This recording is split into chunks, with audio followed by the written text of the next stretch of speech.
Let us gather. Welcome to the Unitarian Universalist Meetinghouse of Provincetown. Welcome to those of you in the room, and welcome also to those of you joining us via our live stream. We are here this afternoon to remember and memorialize a dear and generous life. We come together to say goodbye to Roger Chauvette. And today we are not walking alone in our grief and loss. We are bearing it together. But we have also gathered to celebrate a life, to be the gentle hands that prepare a dear soul for the journey into the unknown, warmed by our memories of him. We have come together to give thanks that we knew this amazing man, to express gratitude for the days and years we were able to share with him. We are here to share the joy that Roger brought to our lives and to celebrate his presence that remains with us even now as we hold up the memories that will remain with us always. I thank you for being here today. We especially wrap our warm welcome around Roger's family. Some of you are here today in person, and some of you are watching online. His brother Jude and his husband Rick, his brother Norman and wife Tina, brother David and wife Susan, sisters-in-law Nancy and Karen, all of his nieces and nephews and great-nephews and nieces, family, friends, we welcome you here today. This meeting house has been Roger's spiritual home for at least the last 15 years. I looked in the membership book this morning and saw his signature joining as a member in 2009. It is our honor to memorialize him today.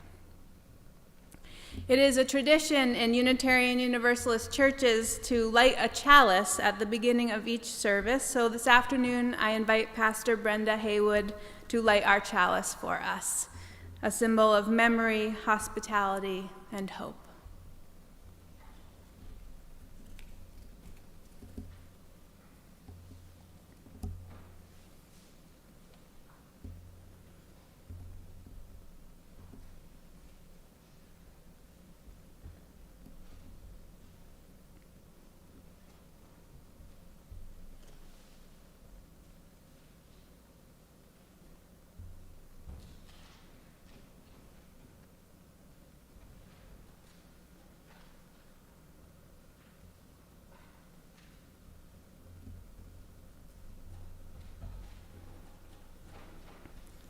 Thank you.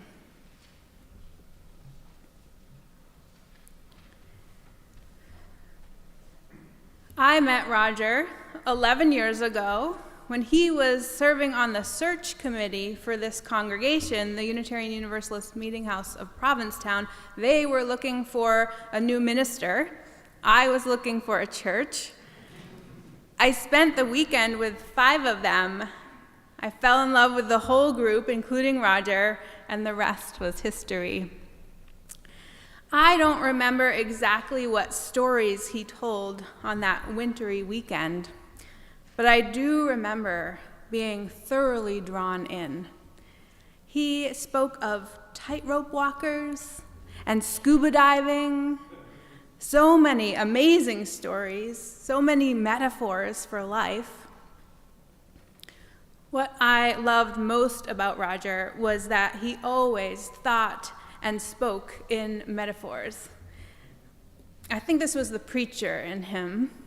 Even though it had been a long time since he had had a parish or needed to prepare weekly sermons, he still viewed the world in that way, through the sermonic lens, we preachers call it.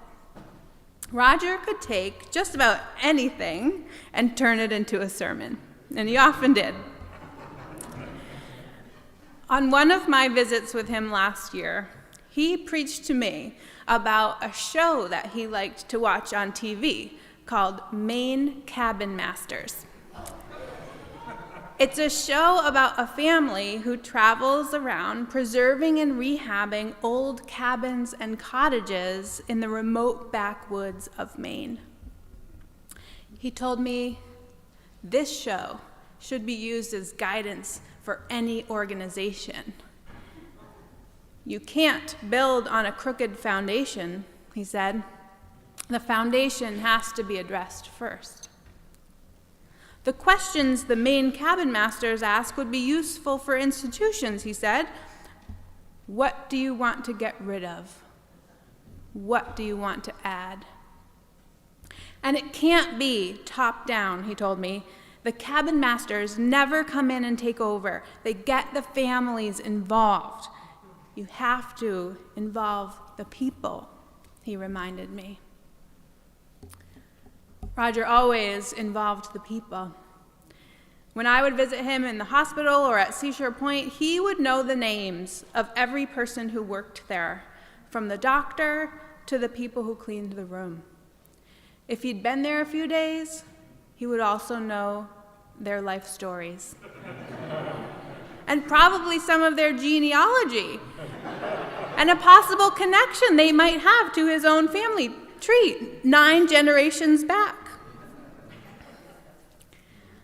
And I remember he always said thank you to the nurses and aides.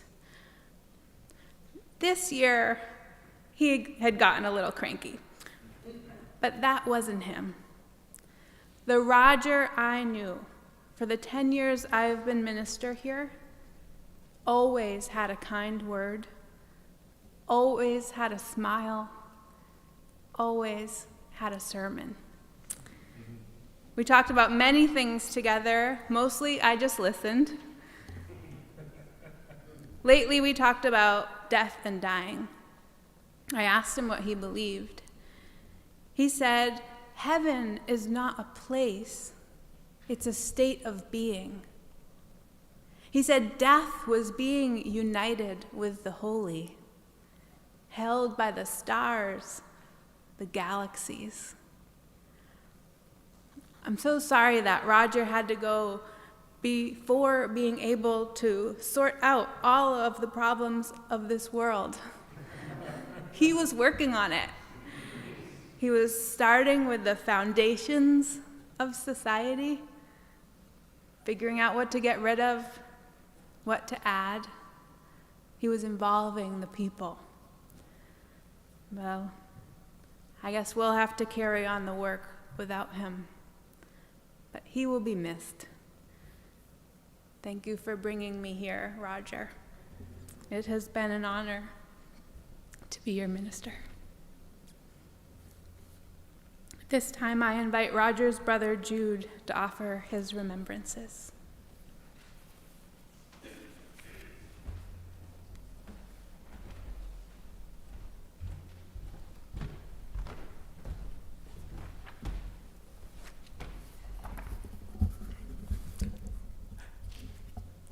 Family and friends, both here and online, thank you for taking the time to participate in Roger's memorial service. I can honestly say I knew Roger my whole life. He was the oldest of 6 boys, and I was the youngest. With a 17-year difference in age, I like to remind him that he could be my father. Technology has come a long way. Using Roger's phone, I was able to notify his friends and contacts of his passing, as well as read the wonderful comments that people have posted on his Facebook page. As a cautionary note to any of you who might do this in the future, I forgot that when you're in his account, it looks like he's there live. Without thinking, a picture my niece had posted, I liked it, and then I suddenly went, oh no, Rick reminded me, she thinks Roger's liking her pictures. I contacted her and said, no, it's not Roger, it's me. So the humor of this incident would not be lost on Roger. As many of you know, Roger wrote his memoir, an autobiography of his life. And what better way to remember Roger than by using some of his own writings? Here are the opening lines of his first chapter of his memoir. The magic moment occurred sometime in January 1942. In the stars, a Capricorn was conceived, but a Libra would be born. A Libra with 10 air signs, and no earth signs. Of course, 9 months or so would pass before Emil and Georgette would begin to understand what that would mean. My father was 23 years old when Roger was born. Being the first child, there was a lot of anticipation and excitement about a baby on the way. And although my father generally wasn't a writer, he was moved to create a diary about Roger's arrival. The few entries he wrote are some of the most precious memories we have of the early days of our parents' marriage in 1941. Here are some excerpts from my father's diary to paint a picture of the world into which Roger was born. My father titled it Diary of Something About My Kid. After we got married, we took up home at 49 Pennacook Street, first floor. We were paying $4.25 a week. It was a pretty high rent for us, even if we were both working. Georgette was earning $20 a week, and I was working at the Cadillac garage for Guy Lintott. I was getting $20 for 6 days' work at 9 hours a day. We were paying $35 of bills weekly. We were trying to get rid of our bills as soon as possible, so by the end of November, we were thinking of getting a little kid. And so, as the holidays passed, we were not very rich, even though a lot of money was coming in. In the middle of January 1942, my wife believed she was going to have a kid, but she wasn't sure. Georgette kept working. It was pretty hard for her, because the car was hard at starting. It was a brown 1933 model Oldsmobile. One morning in the end of January, I was going after her at the mill. The darn car wouldn't start. It was 12 below zero. She came home 3/4 of an hour later and was very cold to her feet. Well, not even a pair of stockings, no hat, no gloves. I started in talking to her about staying home. 2 weeks later, she quit her job for good after working in the mill for 11 months. She was very tired of working from midnight to 7 in the morning. She couldn't sleep or eat. I guess that was the reason for making up her mind. She thought about working those cold days and having to walk, and well, there was that kid about to be born. After a few weeks at home, she started to feel better. Then she found out for sure she was going to have a baby. In the beginning of the summer, she told me that baby was expected by the 4th of October. A little while later, she went to Dr. Eaton's office, and he told her to expect him on September 4th. Her wish is for a little girl. I hope she gets it, but I keep telling her it's a boy or twins. On June 5th, her sister Cora gave her a baby shower, and it was successful. She got practically all the clothes, except for a few things she made or bought. Believe me, if I had to buy the clothes for that baby, the kid would have to wear my gym pants, because I don't know a darn thing about kids or kids' clothes. In August 1942, Frank Dion, Georgette's stepfather, a carpenter, made us a crib, and we were very thankful about it. Now we've got a baby's room, all furnished, all eagerly waiting for the papoose to come. She is to go to the infant asylum on Concord Street in Manchester. Now that was his first entry. This is his report from November 4th. Roger was born on October 18th. As I was saying about the baby, well, it happened this way. You see, October 18th, 1942, at 12:30 a.m., Georgette, my wife, I'm glad he put that disclaimer because we would have no idea who she was, woke me up with a shove and said, "Emil, I'm all wet." I mumbled an answer fast since I thought she was up to her tricks. I said, "Go dry up." But believe me, it was no joke. She was wet, and I don't mean maybe.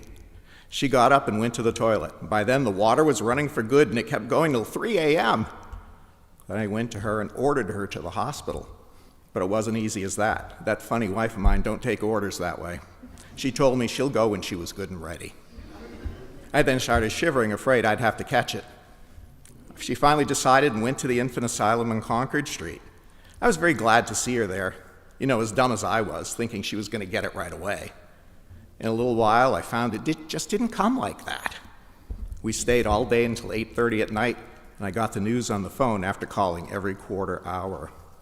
9 o'clock, I finally got an answer, and boy, I could hardly hold the telephone in my hand when a woman told me my wife had just brought into the world an 8-pound, 5-ounce big boy. The moment I hooked the receiver, I ran to my mother-in-law's house and got Freddie's bicycle and dashed up to the hospital to see how she felt and to see my son for the first time. When I got into the room, she was sound asleep. The nurse told me she wouldn't wake up till morning. She had invited me to see my big baby boy. Just a few seconds later, I was there looking at him so fast that the next morning, I didn't know what he looked like, except for his big hands I held while I was looking at them. After a few minutes meeting with my son, I left and went back to my wife's room to see her once more. Just as I got to her bedside, I noticed the light above her head was about to fall on her. I picked it up, moved it aside, and left for a good night's sleep. Believe me, it was such a sleep I didn't hear the alarm clock ring in the morning when Paul DeRosiers, the fellow that was driving us to Fort Devens where I was employed, woke me up. And boy, that was one time in my life I went to work without breakfast, except for lunch I had in Ayers. After a good day's work, I came home, went to the hospital, and found that everything was all right. It was just a matter of time, 10 days before I took my wife back home. And believe me, that's where I learned to wash diapers, and plenty of them. Well, I think that takes care of my diary for October. Anyone who knew Roger can understand what it means to have 10 air signs and no earth signs. A member of the La Salette community once told me that Roger had more creativity in his little finger than most people have in their entire body. Roger was a prophet, excelling at seeing the future and proclaiming warnings and outlining plans to avoid problems. Unfortunately, his prophecies weren't always welcomed by everyone. Roger loved theater. He often said that being a priest, he put on a dramatic presentation each time he celebrated Mass. Through the years, he wrote several plays, and he joined the Provincetown Theater Company as an actor. He particularly enjoyed participating in the annual haunted houses here in Provincetown. One year, he dressed as a woman for the haunted house, the only time I ever saw Roger in drag. Many folks here today probably remember acting right alongside Roger in some play. Genealogy was a hobby Roger pursued from his early days. He was fascinated by how people were connected.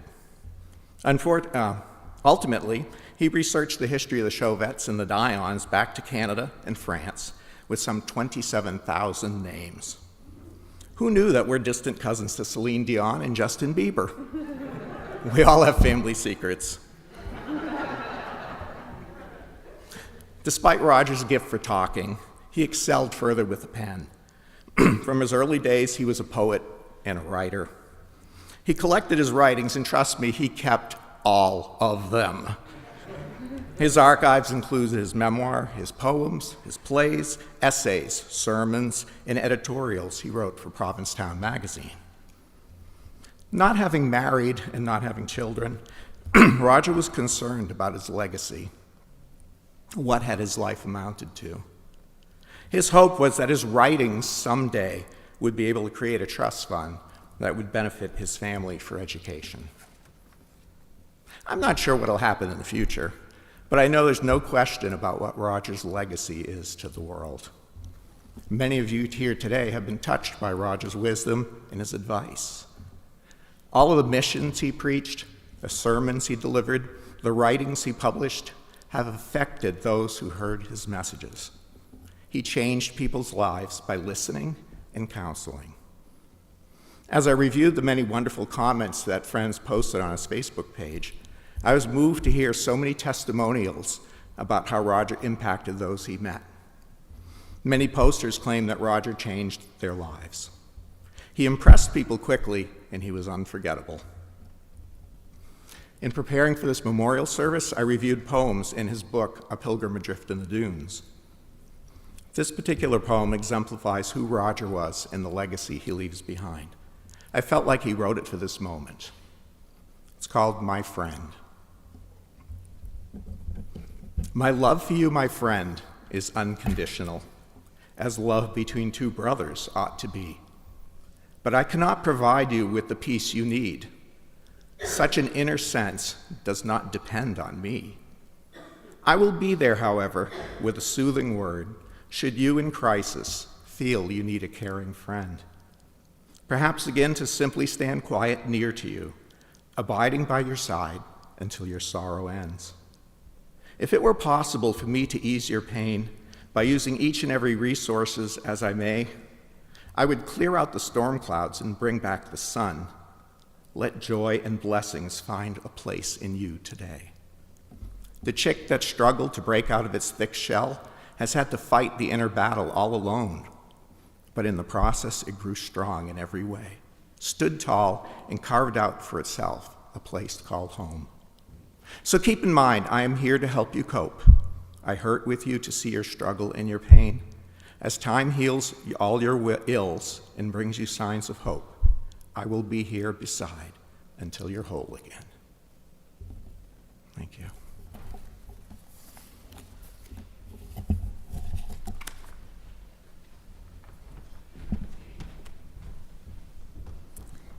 I invite Roger's brother Norm to offer a few words.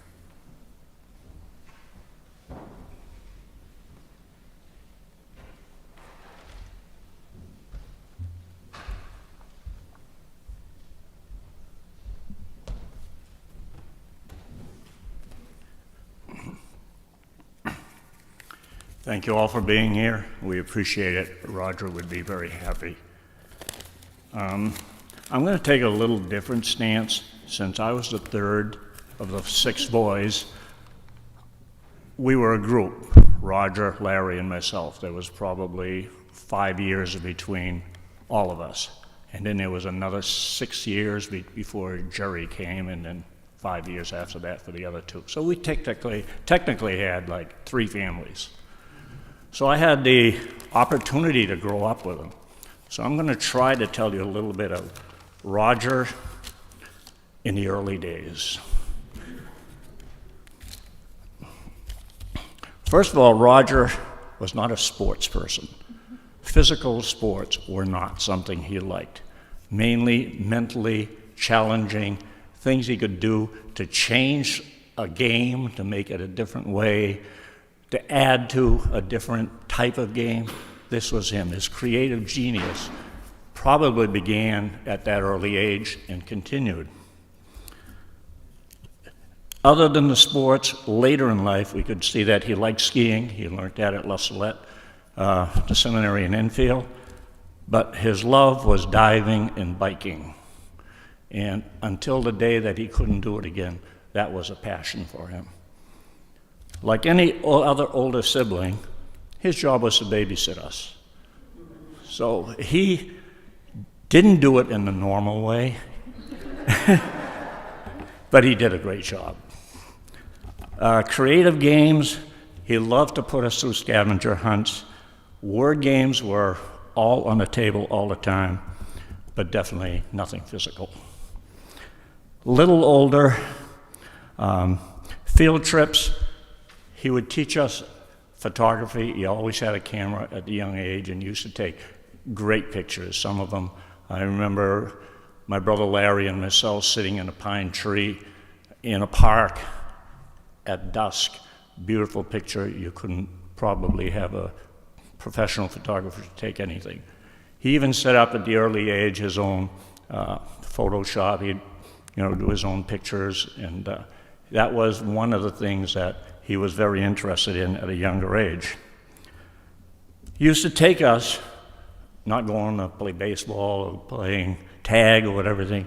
No, we ended up doing field trips to the Career Art Gallery, so we can see. Now I look back and I see his mind, how it started working back then. We would go to libraries, and definitely we would go to movies. Speaking of movies, some of the movies used to take us, and maybe our parents used to send us every Saturday for no reason, I don't know why. But we went down the State Theater on Elm Street. It was probably a mile away, and he used to take us. And you couldn't guess what pictures or movies that we were. It seemed to be a pattern. 10 Commandments, Greatest Story Ever Told, King of Kings. So that, to me, if I think back now, we're going in a different direction here. But he always took care of us. One time I remember, and I think it was the King of Kings, one of those movies we're going to. I remember now I was maybe 7, 8 years old, so like 3 years difference. We entered the theater, and how many in here have ever gone to the row they were going in and genuflected before going in? I take it I'm the only one. Following Big Brother. We did get some looks at the time. But he also liked musicals. He would go to them, he would learn what to look at and would sing the songs. And I remember we went to a French-Canadian parochial school with the nuns, and they would go and they'd say, ask us what did we do over the weekend? And we would say, oh, we went to the movies. Oh, what did you see? 10 Commandments, King of Kings. And then one day, we went to a movie and the nun asked us, what did you see this week? She says, West Side Story. Oh my God, the nuns were, that's scandalous. You can't see that. You know, what did I know at 8 or 9 years old? To me, I didn't know anything about a love story. I wanted to be a jet. I was a jet all the way. But they were, you can't do that. And so that's some of the stuff that he used to go to. I'm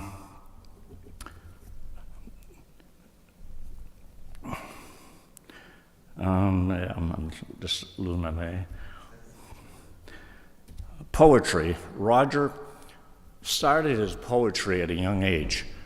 The Chauvettes used to have a lot of gatherings. Remember, we ended up 65 first cousins that we have. My father was one of 14 children, and back then they had 6, 7 children apiece, so we ended up with quite a few. And we used to go to my Uncle George Morissette's house, which was on a lake, and have barbecues and good time. Everybody would show up. And I remember one time in particular, Roger was maybe 10 or 11. All the cousins would meet, and they would dance and do whatever they do, drink, but I didn't say that. But he wrote a poem about my grandfather.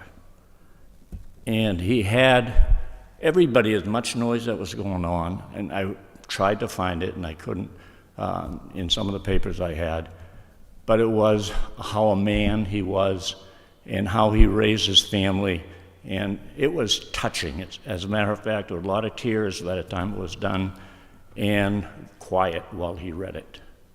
That, to me, was, here is a person who can write. He can control his emotions, put it in words. He's got a future in doing that.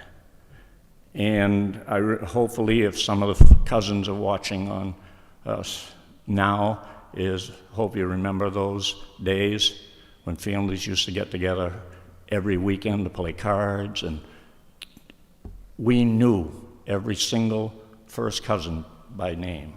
There was no question in who they belonged to. So his poetry and writing, to me, began that day, or prior to that day, the day I realized it. Then we started seeing a little change, only I don't ever remember from our parents or anything talking about Roger going to the seminary and proceeding that way in his life. And all of a sudden, my mother and father told us, oh, Roger's going to La Salette, 13 years old. For growing up with a big brother like that, watching over us, protecting us, that he was going to leave us. But he left us for his own cause, and the rest is history. He was a very patient person.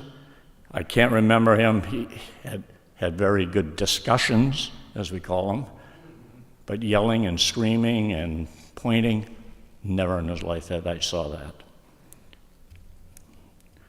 He attended the University of Ottawa in theology. He loved reconciliation. That was part of, he went on to form with the La Salette Fathers the Mark IV Productions, which was all on reconciliation. And he would sell that program to parishes. If they didn't want to buy it, he would go present it. Air Force, he went all over the country, and he made that a great successful program for the La Salettes at the time. He was a man of many talents. Again, He was great in arts. He helped with the theater. He even acted in some of the plays that he put on. He wrote plays. He took care of parades, loved poetry, did poetry. He was a man of many talents. So Roger, writer, playwright, poet, counselor, priest, son, big brother, friend, rest in peace. We will miss you. Thank you.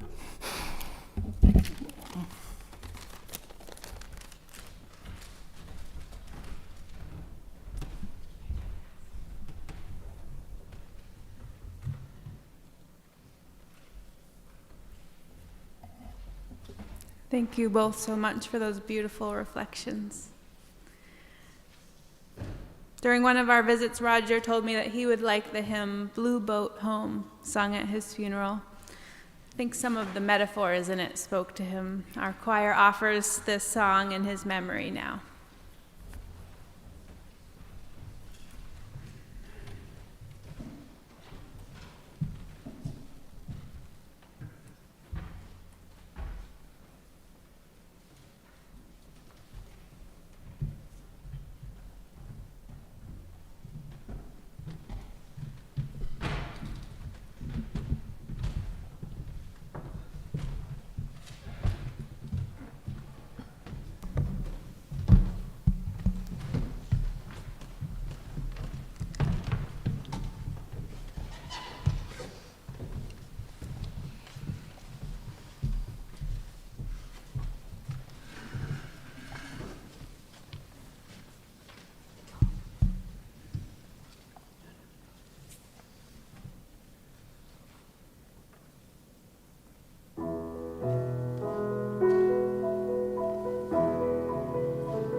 I was born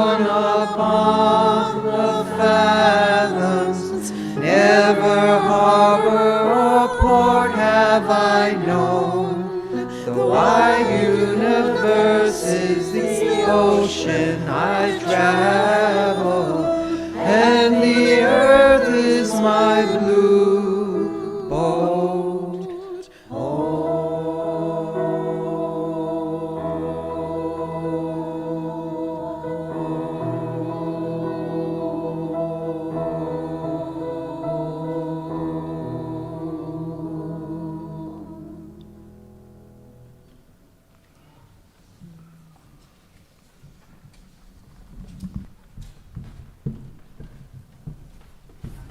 Thank you.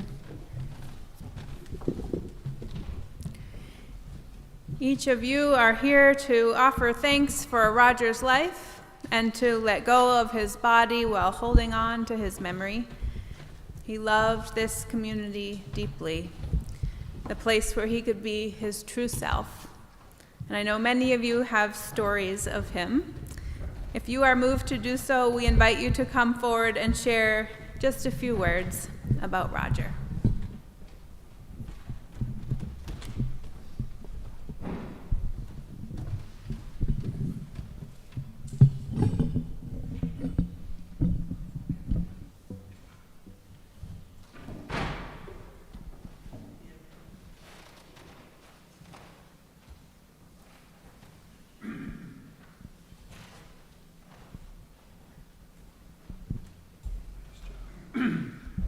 Good afternoon, everyone, especially Roger's family, who I hadn't yet met. My name is David Mills, and except for COVID, this has been my principal worship community for more than 30 years. And prior thereto, almost 50 years ago in Ipswich, Massachusetts, there was the National Shrine of Our Lady of La Salette. And there was a Sunday worship community there that was made up of renegades from Catholic parishes all over the North Shore and beyond, who couldn't stand their pastors and the typical Roman Catholic message. And it was a great place, and there were people from everywhere.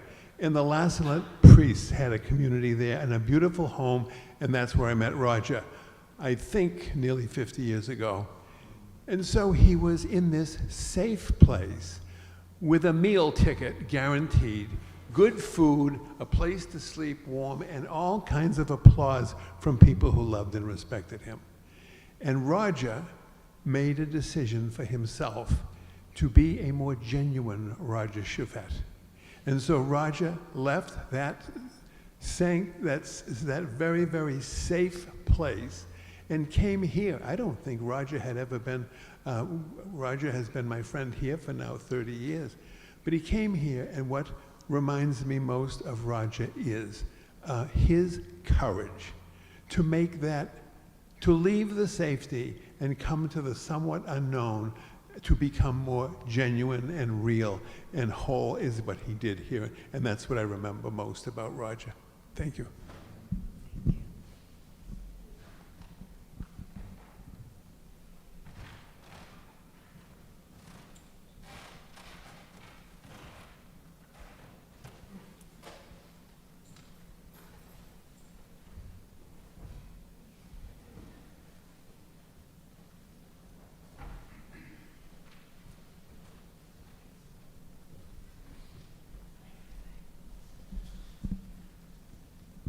David kind of said it all. This is kind of what I was thinking I would talk about, actually. My name is Peter, and I met Roger. I run the coffee house at the Muse, and I ran it since 1991, but I met Roger probably in the late 90s. Is that when late 90s probably is when he got here. And he used the open mic as a workshop, and it was his way into meeting everybody in town, and he met everyone.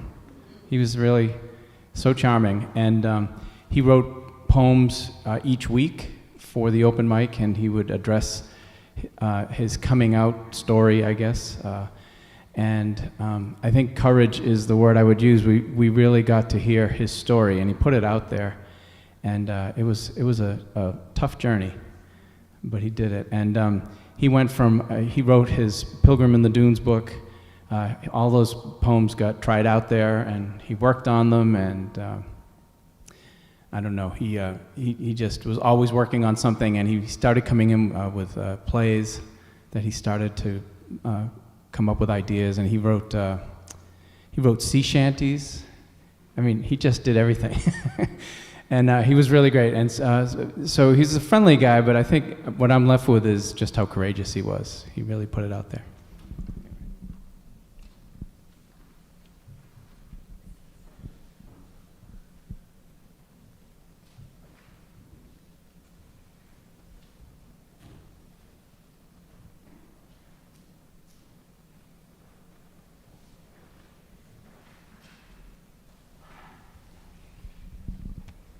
Hi, my name is Mary, and I have a visual memory of Roger, and it's tied to Provincetown. It's a Provincetown story. Before I tell you the memory, I have to tell you this line that came to me about Provincetown and the way we live here. And it's that Provincetown is a small stage in a cosmic theater, and we watch each other over the years. And I might not know your name, you might not know my name, but I watch you changing, aging, life intervening in all different kinds of ways. And my vision of Roger was transformational. I remember Roger on Commercial Street rolling a canister of oxygen, and he looked like he was really ill. And I was concerned about him. And then I saw Roger at another time. Time had passed. He was on a bike, in a biking uniform, you know, like the Italian guys. And he looked like he had completely transformed himself physically.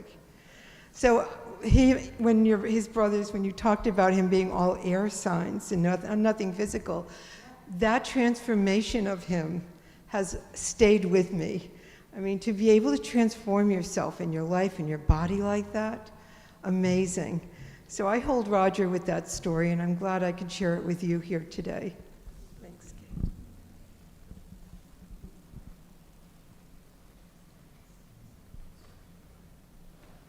Would anyone else like to share?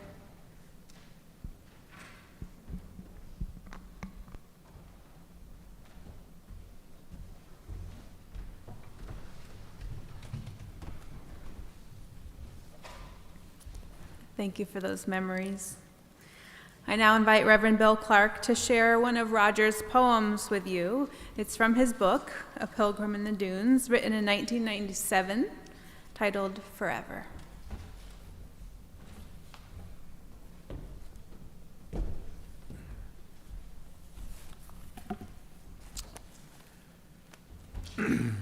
Forever by Roger Chauvette. Forever lasts a long, long time, much longer than the time we spent together here among the thorn bushes, much longer than the loving moments we caressed there in twilight and moonlight, much longer than the word we failed to find when our thoughts defied expression. Forever seems so far, far away, much farther than the miles we spent apart when travel intervened, much farther than the possibility that our time together here might end, much farther than the space between the point of our birth and that of our passing. Forever bears a deep, deep scar, much deeper than the surface burns and scrapes endured in daily skirmishes, much deeper than the throbbing agonies sustained in head and heart, much deeper than the stabbing pains that severed strong relationships. Forever speaks with short, short words, much shorter than the timid conversations we first spoke to get to know each other well, much shorter than the adjectives we use to capture our raptured moments, much shorter than the swinging silence of our two aged lovers in the comfort of each other's arms. Forever casts a strong, strong spell, refusing to let any moment wander off alone without relating the whole time, refusing to allow one single individual the right to break life's symbiotic links, refusing to let friction, pain, and sorrow suddenly drag down the waxen wings of love. Forever builds a great, great bridge, much greater than the space between our history and the land of squandered opportunities, much greater than the seas of lived adventure which separate our home ports from our port of call, much greater than the listless longing that is felt between eager lovers and the loved ones in our lives. Here ends the poem.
Thank you.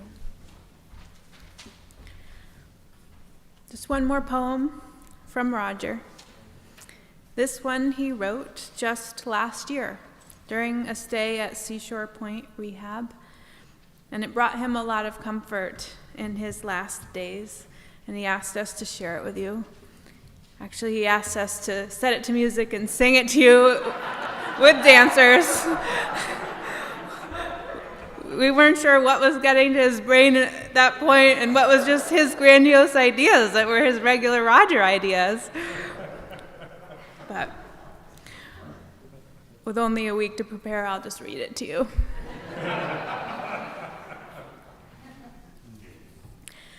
I see an alpine meadow in my dreams, a secret place untouched by human hands, respected as the Creator's sanctuary. I awaited birth here many years ago in this terraced garden nursery, a fully covered floral bedding quilt. Decades have passed since I slipped away, forgetting my place of entry, my alpine meadow, until my travels took me into a mountain field of flowers. Between the mountain ridges, I saw beds of purple, pink, and white lupins in bloom, with a gypsy wagon come from heaven here. I assumed the sheep had a good shepherd. I assumed they felt safe, sheltered, and well-fed. I was certain that this moment escaped time. The alpine meadow is the place I yearn to live. There is no rushing here for transformation among the flowers, oblivious of change and age. Today, amidst the turmoil of duties, goals, and challenges, I yearn again for the alpine meadow, where the mind finds peace and pride of place. I'll know I'm there when I feel it in my soul. I'll gather round all the seeds of visions yet to be. I'll settle there anew, sheltered in the shadow of my shepherd. Thank you so much for being here today. And Roger's family would like to invite you all to a reception following the service downstairs here in Acker Bosworth Hall. And there we can continue to share stories of Roger. Now, one of Roger's hobbies was capturing experiences and recording them as things I learned along the way. Any of you who friended Roger on Facebook might remember seeing the new entries as he revealed them. He had 338 of them. As you leave the service today, you will receive a small slip of paper with one of Roger's bits of wisdom. We're hoping that he's going to ensure that you get a message that will resonate with you. Roger, we thank you for everything you have taught us. Rest in peace. And as you return to the routines of your lives, may an abiding peace go with you also. Amen.